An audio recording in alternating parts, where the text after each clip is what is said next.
Okay, guys, I'm going to get started with a couple of chamber announcements since it seems like we've got a few more people who are kind of sat down and settled in with their lunch. We don't have a whole lot in the way of chamber announcements right here at the moment, but did want to let you know that March 18th will be our next chamber lunch, and our president, Ben Edwards, will actually be coming in and he'll be talking about business retirement.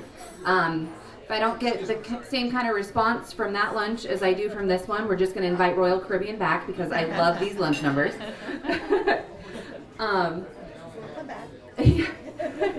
So, does anybody have any do any chamber members have announcements that they would like to make? Opening it up. Chamber members, announcements they'd like to make. Okay.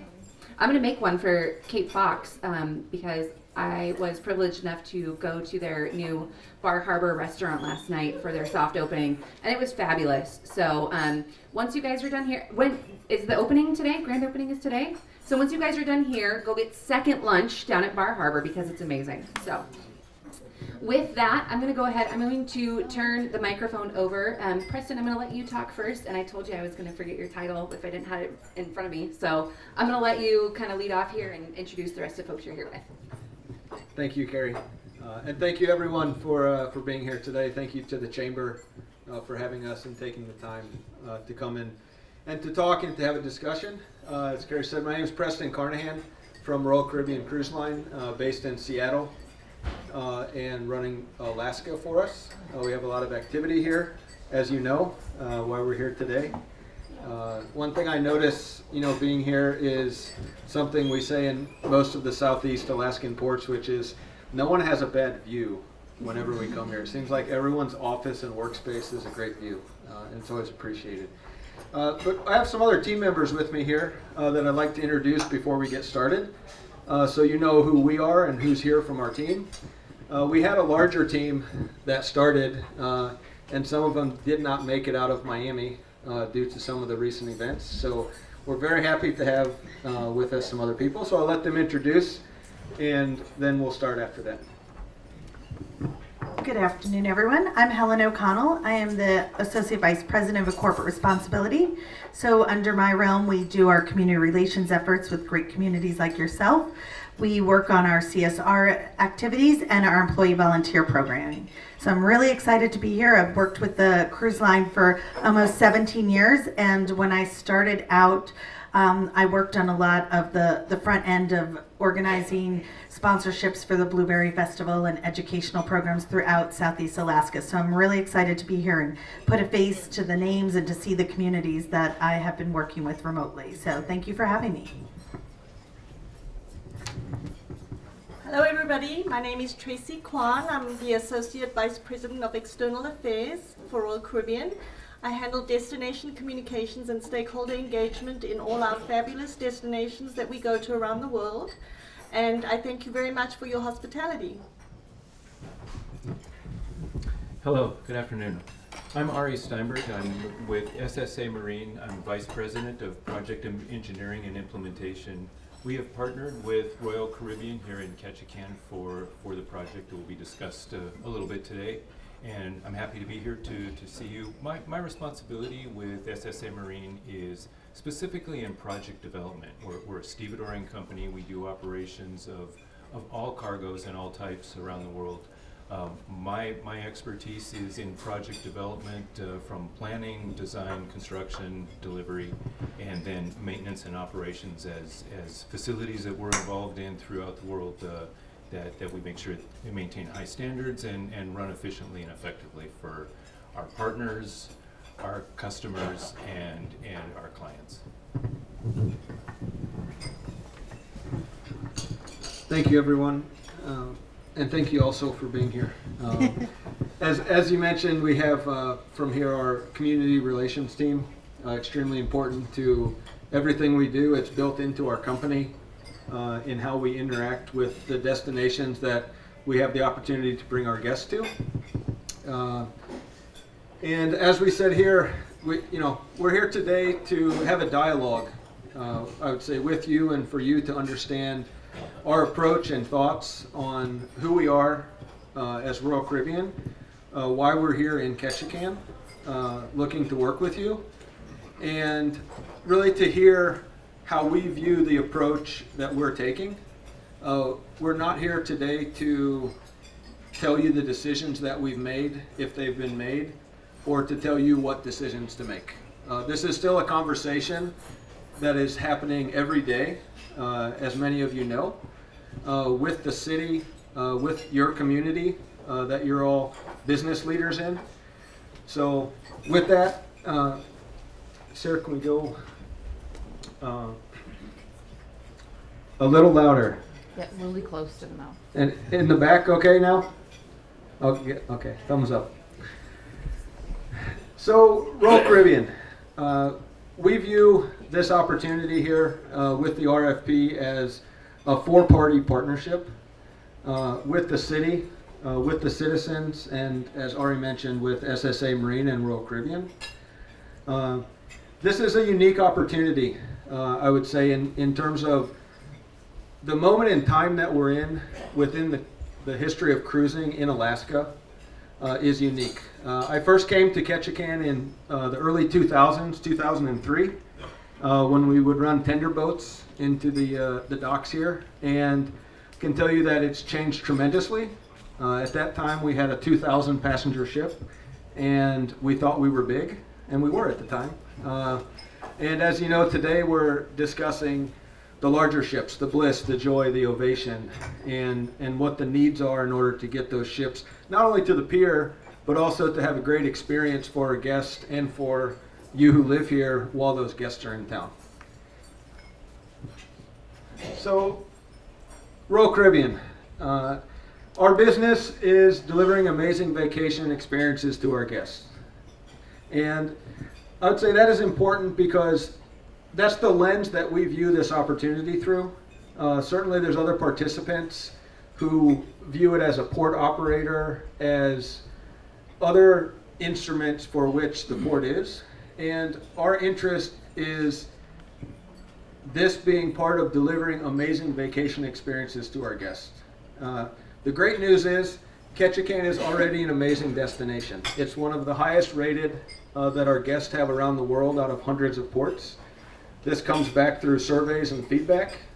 And year after year, Alaska in general is rated very highly, but especially Ketchikan. So great job already, and we're looking to build on that. We have 61 ships worldwide.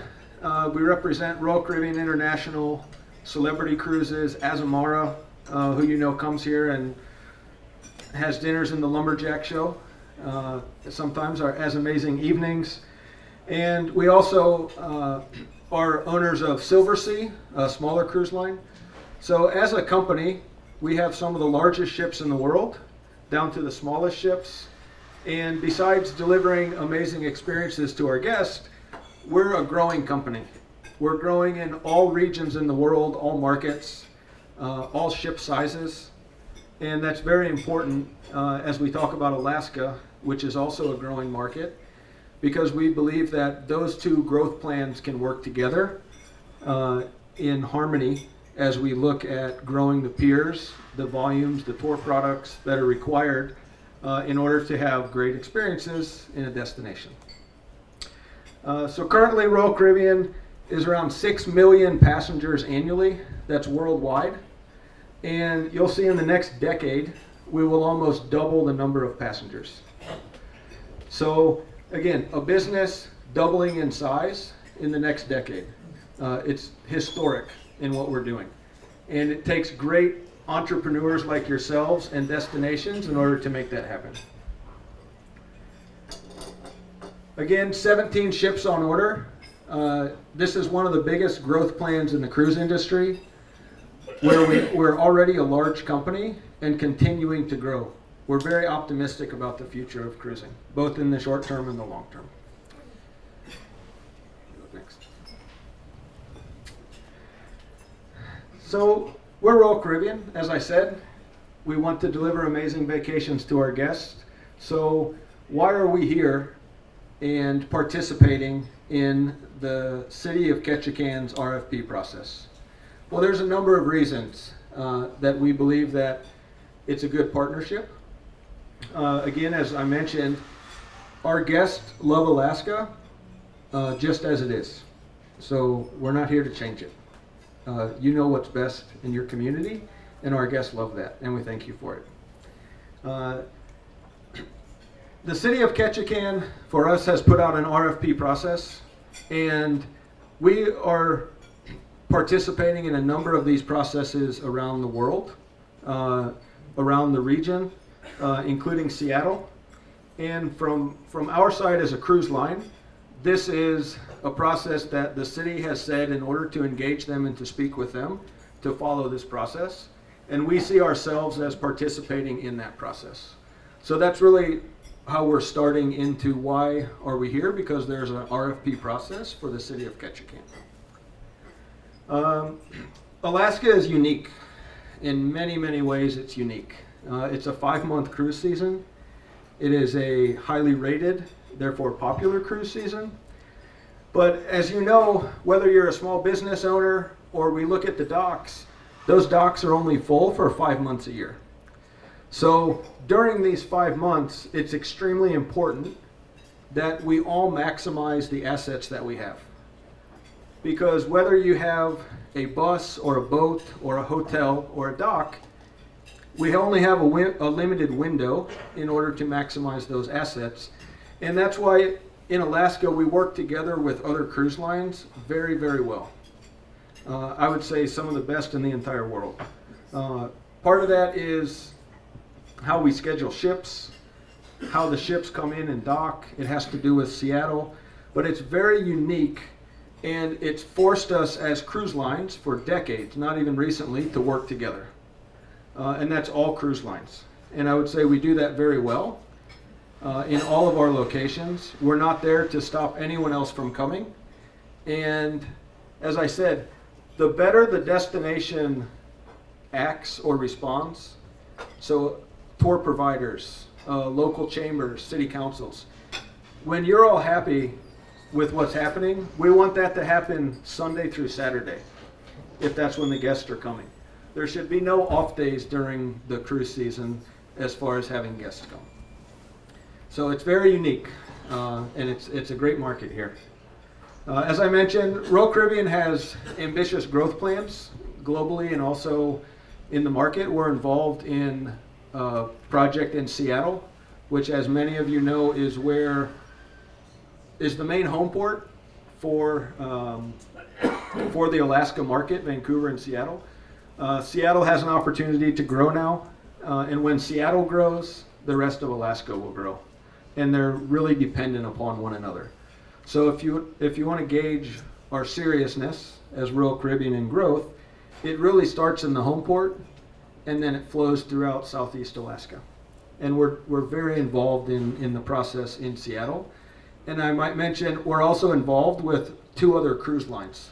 So again, to reiterate the point, we work very well together with other cruise lines in the Alaska market.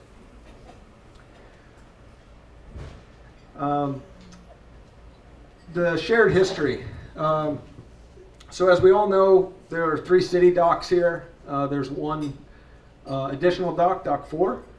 And the way we see the city leasing Dock 4 and operating Dock 4, we are partial owners as Royal Caribbean of Dock 4, and having that asset be part of the city's inventory of docks, we find to be very beneficial. We find that works very well.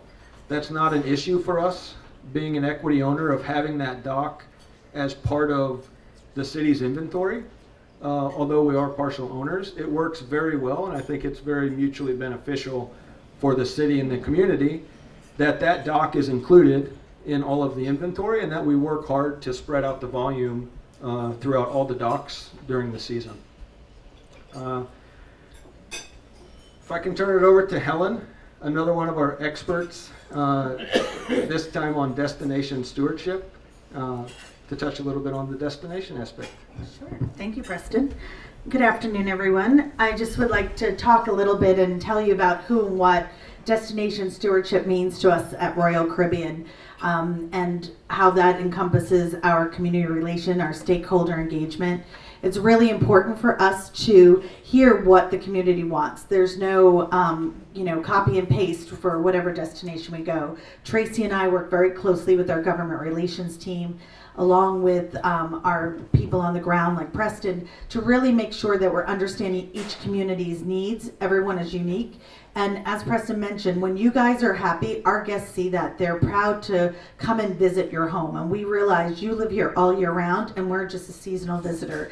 So we want to be responsible temporary caretakers alongside with you and address your needs and understand and hear your issues so that we can, take it back to the team that if we can't resolve it, to hear that. So just a little bit of background on the work that we do. So within our destination stewardship work, we've gone to extreme partnerships as the Global Sustainable Tourism Council, where we go into destinations and help assess their need. Obviously, you have wastewater management, you have roads, all of that. We sometimes go to very new primitive areas, and so we're really helping them build responsibly for their area and to really look at a future plan.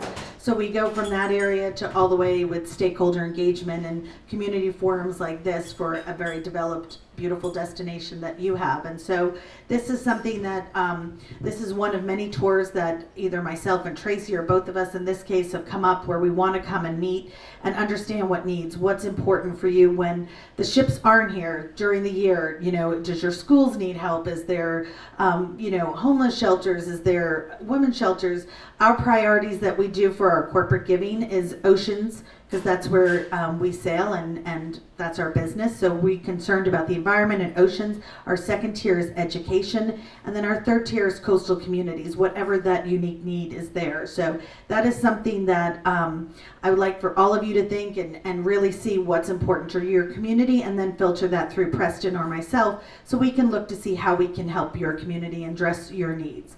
It's really important to us. Our chairman believes that as a company, we need to be good corporate citizens. It is that we need to be community leaders as well as business leaders. So we really, as you see it through Preston's presentation, we have a lot of ships on order. We have a growing fleet. And as we go around the globe, we are concerned about really being authentic partners and working together, that we're a stakeholder in your community. We're not coming in to try and take it over. We want to work alongside you. So I welcome to hear after his presentation any questions, feedback that you have, better ways that we can work with you and engage in your community from my sort of wheelhouse of our CSR work and our charitable giving. So thank you for having me here, and I will Sure, yes. Okay, Traci just asked me, for those who can't hear, about our partnership with WWF. So the World Wildlife Fund, for those, if you're in my age group, WWF is the World Wrestling Foundation, which I know a lot of you are in my age bracket, you're thinking that. So for the younger generations, WWE, but back in the original. So we did not partner with wrestling. We partnered with the World Wildlife Fund, the panda logo. So about 5 years ago, we actually 6 years ago now, we realized that, we had a really long-term partnership with some great organizations, and we just said we need to shift gears and really, focus on the environment and ocean, and who should that partner be. So we surveyed our guests and our crew and our, stakeholders around, and everything came up that a cruise line should be concerned about the oceans and in the environment. So that is where we partnered, and we created really robust goals set with them that were publicly held. We all took off to Donsol, which is a small ship fishing village about 11 hours south of Manila in the Philippines, because in that region we had a huge population of our employees on board were from there. So we announced our partnership and really looked to kick it off with some goals around three key areas: making our supply chain more sustainable. So that's MSC and ASC seafood, looking at beef, coffee, tea, those type of commodities. We also looked at our tour operators to make them a little bit more sustainable. So that's where that partnership with the Global Sustainable Tourism Council works with our tour operators to make their practices more sustainable and have a standardized process of benchmarking that they go through. as well as looking at how we can help destinations and seeing how we could leverage their natural resources and help them sustain that to the future, to include tourism where people make money, but also protect their community and their environment there.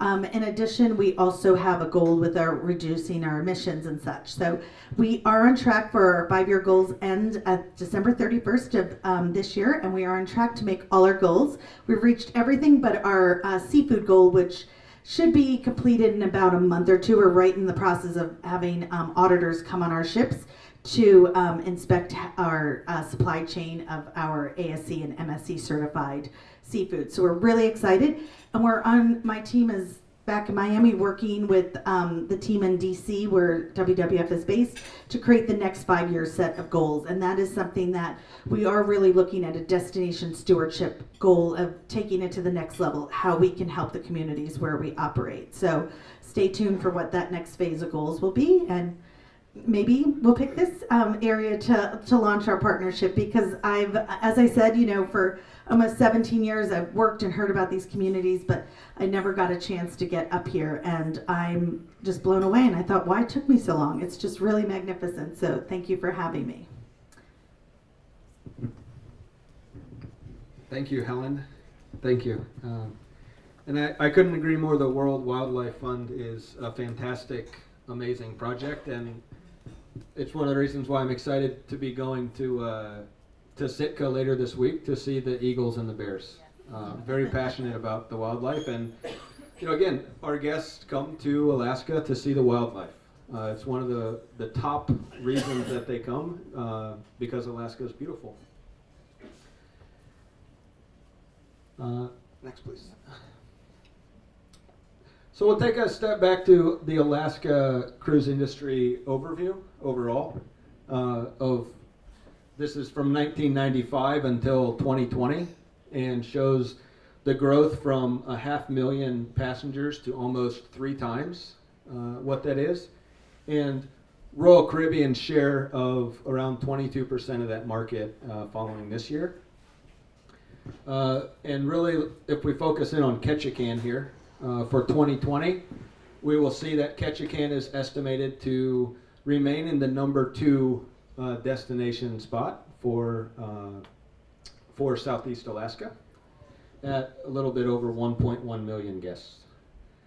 We'll see here, about a decade ago we had a drop due to economic reasons and other, and since then the trend has gone right back up where we all like to see it, healthy visitor industry.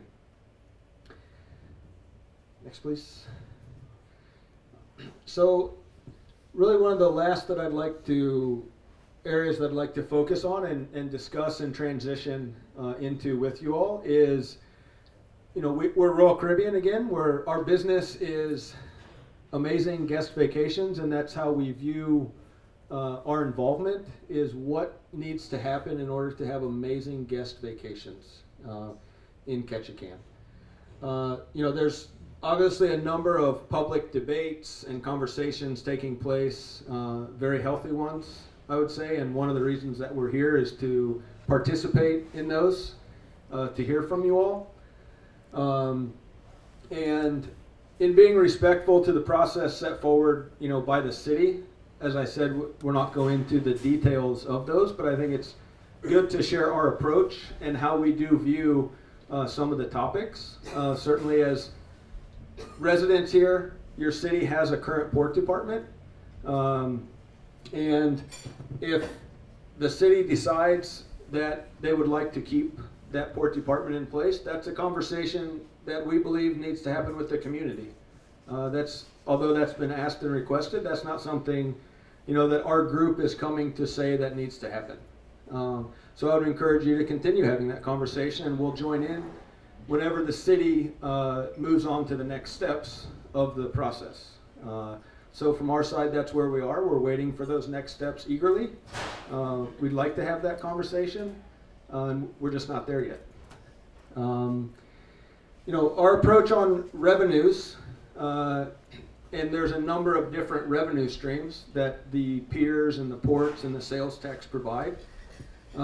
We don't see any approach or reason that works where what the city currently has, they don't continue receiving, and growing as the industry grows.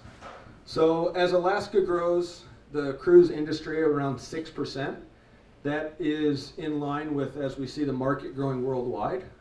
And one of the reasons why we'd like to see our Ovation ship come to Ketchikan, because that will allow the industry to grow in a marquee destination.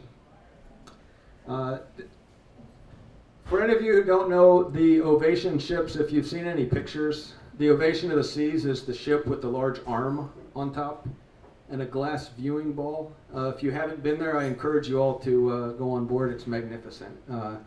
It's like a drone view of the ship, but while you're on board and connected to a crane, not in a plane. It's magnificent. It's very creative. As I mentioned previously, with other cruise lines participating, and I would say participating in a healthy port in Ketchikan and a healthy cruise industry, not only would we say we're open to that, as I mentioned previously, we're actively taking steps to engage other cruise lines and stakeholders in the cruise industry, especially in Ketchikan. It's not just a philosophy, it's something that we actively do through our relationships. Again, unique destination, short season, and it's just needed in order to overcome some of the challenges that we have. A decade ago, we didn't encounter all the challenges. There were many issues on the local level and the state level that were taken care of by one group or the other. And as we've seen worldwide and in Alaska especially, these challenges have become much more complex. I think Helen, Traci, the challenges are very complex, and they take unique creative solutions with many parties who are experts in their field to come together towards a common goal. And that would be our approach overall to growing the business and being part of the solution here in Ketchikan. Infrastructure improvements, I would divide into two areas. One would be marine infrastructure. As we've discussed, there's a number of options out there, from expanding berth number 1 and 2 and really all the way down the line. And they're all sound engineering plans, but we're not at the point where we would say this needs to happen. There are financial implications of which options are chosen, and with that comes different price hikes or elevations in order to fund those. Again, our approach would be to do what we need to get the industry to grow, and in doing so, to do it responsibly in a way that Ketchikan remains a very attractive destination in terms of fees and pricing, and continue to grow the industry here. That's Royal Caribbean's interest, is to have a healthy, sound visitor industry, based on cruising here in Ketchikan and Southeast Alaska.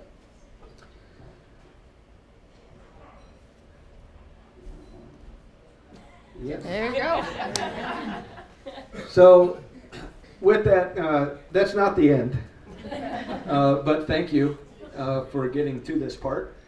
And really, as we said, as this is a dialogue, and thank you all for coming. And we would like to speak with some of you, but for the next.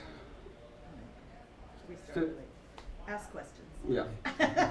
So I will turn this over to Sarah here, that we can get some questions. I believe many of you are here have different interests, so we're welcome to have that conversation. So I will. There's a cord here. I'm sorry. Yeah. I would walk back, but there's a cord. If you like to speak up, we can hear. If you have anything. I can go back and kind of translate back to you. Okay. Shout back at you. Yeah.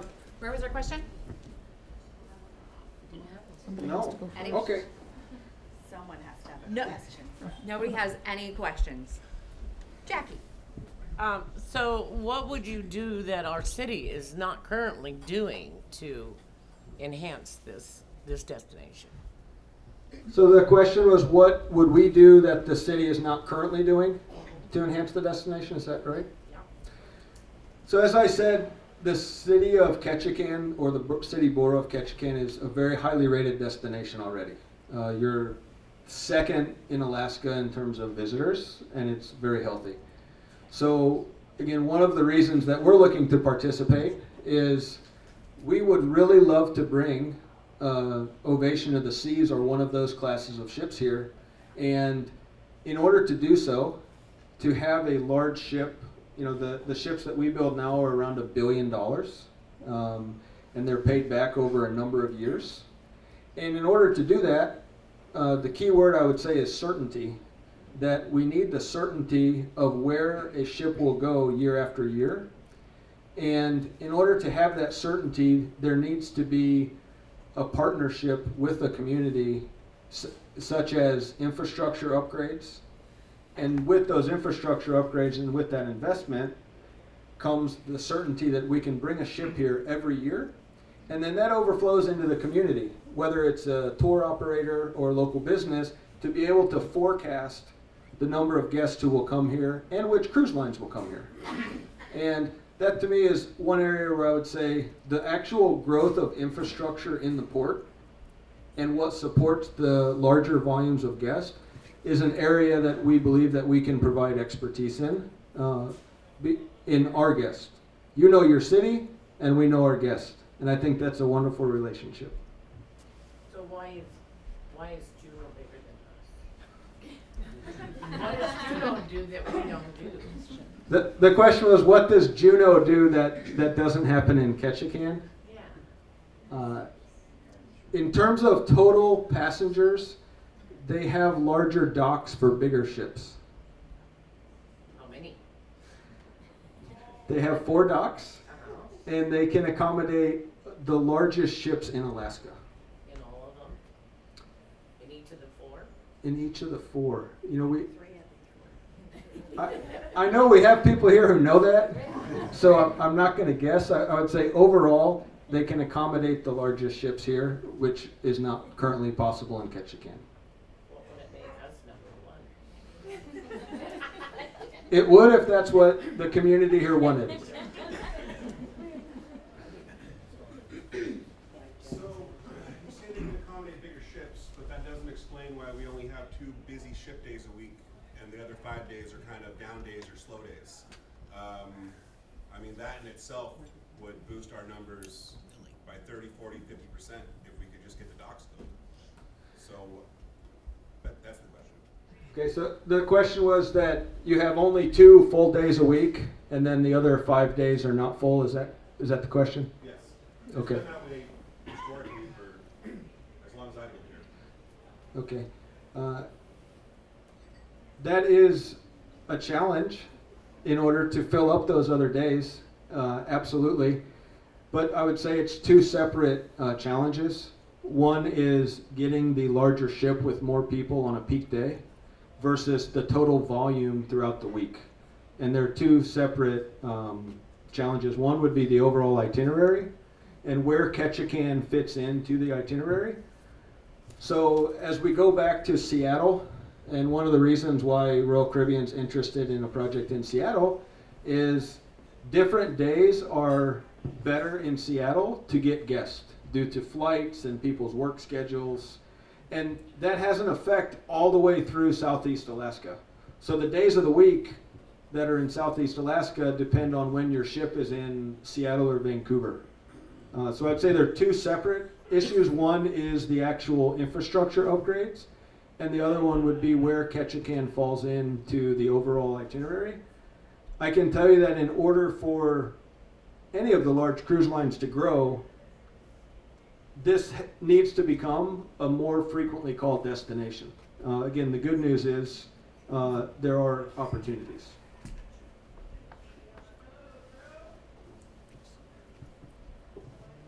Please tell us if Royal Caribbean has any similar contracts that are such as are being contemplated here in other places in the world, and what they look like. Okay, you said, does Royal Caribbean have similar contracts in other parts of the world?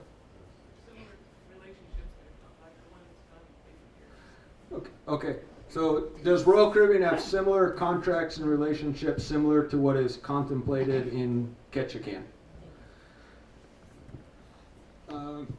Yes and no. So as I mentioned before, the scale and the scope of what a project looks like in terms of, on one end, we have private destinations in the Caribbean. And that is a wholly owned island. And in other places, we are a user. And then there's all variations in between. Specifically here, yes, there are arrangements where Royal Caribbean provides equity to upgrade pier facilities in exchange for berthing rights in some cases not. Again, dock number 4 that already exists in Ketchikan, Royal Caribbean has an equity interest, and it is not in exchange for berthing rights at dock number 4. So the answer is yes, and then depending on the situation or the location, not really the situation, that is manifested in different ways. Does that answer your question? Sort of, but not really.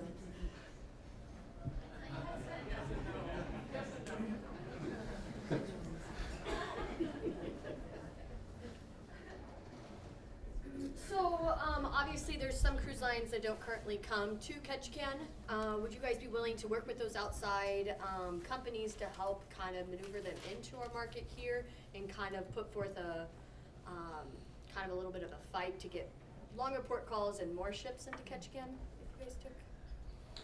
So the question is if we would work with other cruise lines to enhance your destination as a port of call. Or to bring the ones that aren't currently in Alaska into the market? Or the ones that don't call. Yes. Emphatically yes. Again, it's difficult to tell exactly or to convey exactly how much different Alaska is than other markets in the world. Because of the short window, a pier costs the same in Alaska and in some cases more than in other parts of the world. And we have 5 months to use it. And many of you know that, and I admire you who have businesses that you open the doors for 5 months a year. I think if that message were told to many other locations, they would shake their head and say no. But you do that year after year in order to do that. So with other cruise lines, we are currently working and talking with other cruise lines in Alaska. And again, the message is not it's us or them. It's how can we grow this together? Because we truly believe that that's the healthiest model for where our guests go in Alaska.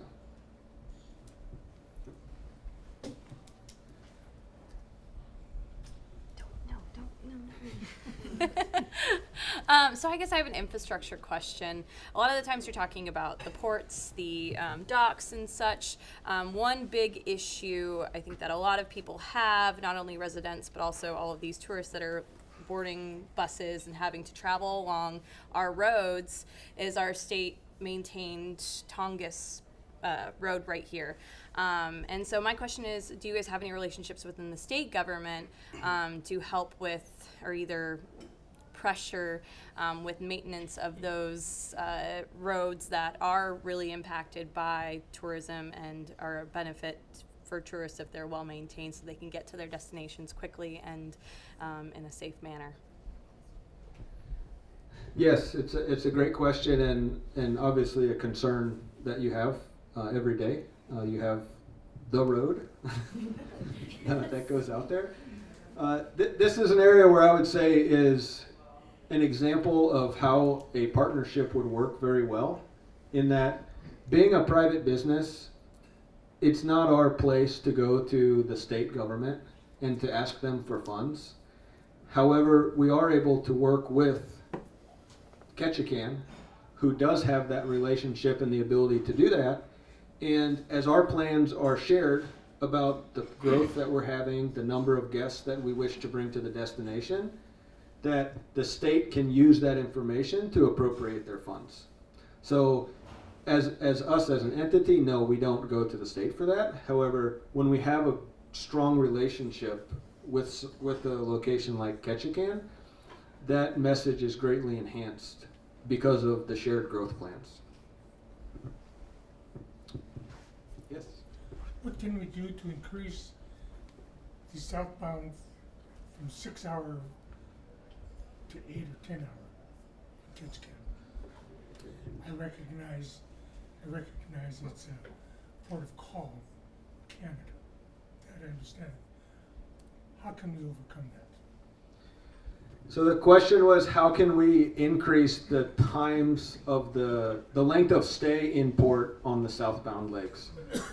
So I think for many here, Ketchikan is only a half-day call or a partial day call when the ships are coming southbound, and the reason is we need to get to Victoria in order to have our foreign port of call. So that's for the ships out of Seattle that this applies to. And I would tell you that we are actively looking at new itineraries that utilize Ketchikan as longer stays.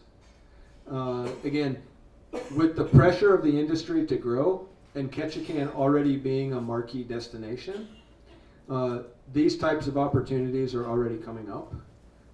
I won't say that it's going to change in 2020 or 21, but it's inevitably becoming a great alternative to going further away and staying longer in Ketchikan. And part of that also is the tour products, what's offered for the guests. Again, that infrastructure is in place, in addition to what we say the road infrastructure, the marine infrastructure.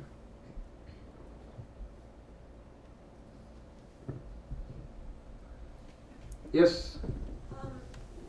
I know that some of the concerns that have been voiced in the past have been regarding the infrastructure that is used by the visitors that come in on cruise ships, being the sewer infrastructure, the trash infrastructure, especially since all of the garbage that is created on our island has to be barged off of our island, the sewage that is created on our island has to be treated on our island. Can you give us any specifics on how Royal Caribbean would contribute to the support and improvement of that infrastructure? So the question is about the municipal infrastructure needs that are, I would say, built for the local population. And so am I 15,000 approximately for the borough? 13. Oh, sorry, Joe. And the impact that we have as cruise lines, and I would say the responsibility that we have as cruise lines of bringing approximately your entire population in a day, and how that impacts the water and the sewer. And I would say, yes, that is something where we see a big need in locations and destinations that we need to address these needs, knowing that our responsibility does not stop when our ship docks and our guests get off. Our responsibility continues throughout the destination. And so I think those are very real needs that they are. And so we're willing and ready to work with you to solve those issues, to make sure that the infrastructure you need when we're not here the other 7 months a year can meet those needs and the needs during the visitor season.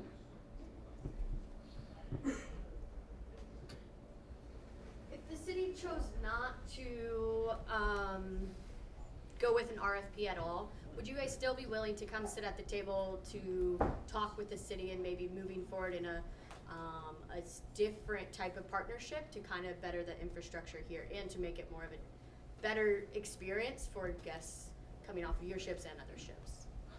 So the question was, if the city does not proceed with the RFP, Yes. is that correct? Would we still be willing to be at the table? Yes.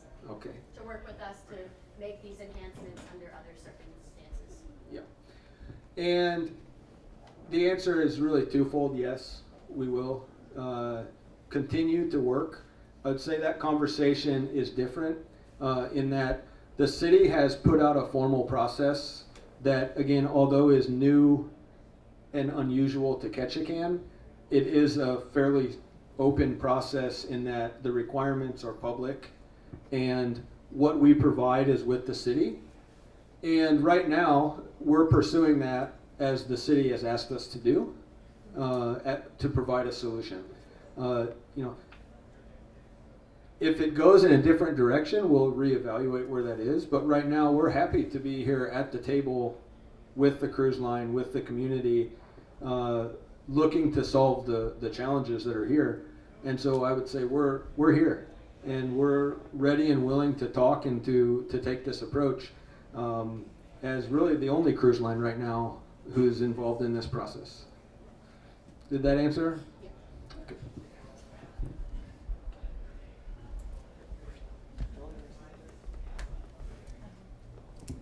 I think that's it, and we thank you so much for having us here, and we're excited to see how we can, grow our footprint here. And I know many of you know we were super involved, I guess maybe 10 years ago or so, and we've dialed down because other cruise lines have ramped up their presence here. But we're excited to expand, and we want to get more engaged in the community and see how Traci from External Affairs and myself to really have our boots in the ground through Preston and others throughout the season to see how we can support you from our destination stewardship work, our charitable giving, our engagement within your community to be your neighbor and a good neighbor. So we thank you for having us, and we look forward to being back many more times.